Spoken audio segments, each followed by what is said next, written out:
How's it going, everyone? Andy from FreeSkies here, and today I want to go over a couple of features in Copilot, specifically height limitations, no-fly zones, and checking the weather.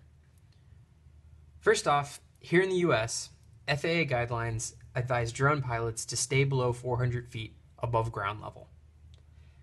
If you're navigating through our viewer here, and you realize that your viewer altitude, shown here, goes above 400 feet, the system will immediately turn the box red. This is letting you know that the FAA advises you in the continental US to stay below 400 feet. If I add a keyframe above 400 feet, the system will display this dialog box and let me know that I'm too high. If I want to edit my keyframe, I can select no, and if I want to disregard the dialog box, I can select yes. If you're flying outside of the US, kindly disregard this warning. We do strongly encourage users to stay below this level, as it gives you a good 100-foot buffer between manned aircraft, which typically are required to stay above 500 feet. Now, there are certain times when manned aircraft travel below 500 feet, and this segues nicely into our next feature, airports and no-fly zones. Selecting the no-fly zone button takes you to the Mapbox Don't Fly Drones Here page. This is a great resource as it visually shows major airports, military bases, national parks, and temporary flight restrictions. Temporary flight restrictions include things like Washington, D.C., major sporting events, and Disney World. The National Parks Association has asked that drone pilots do not land or take off on national park grounds.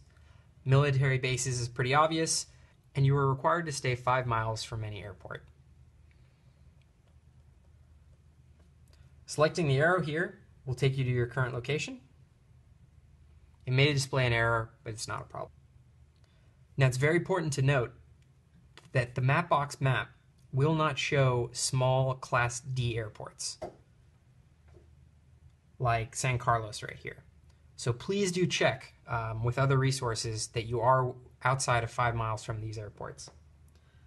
Slight tangent, if you do need to fly within 5 miles of an airport like this, just call the control tower and let them know who you are, what you want to do, and when.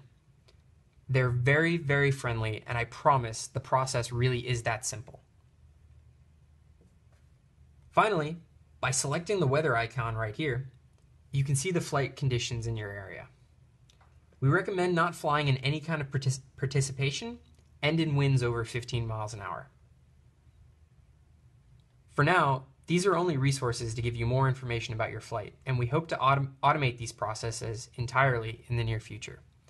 Thanks for watching, and happy flying.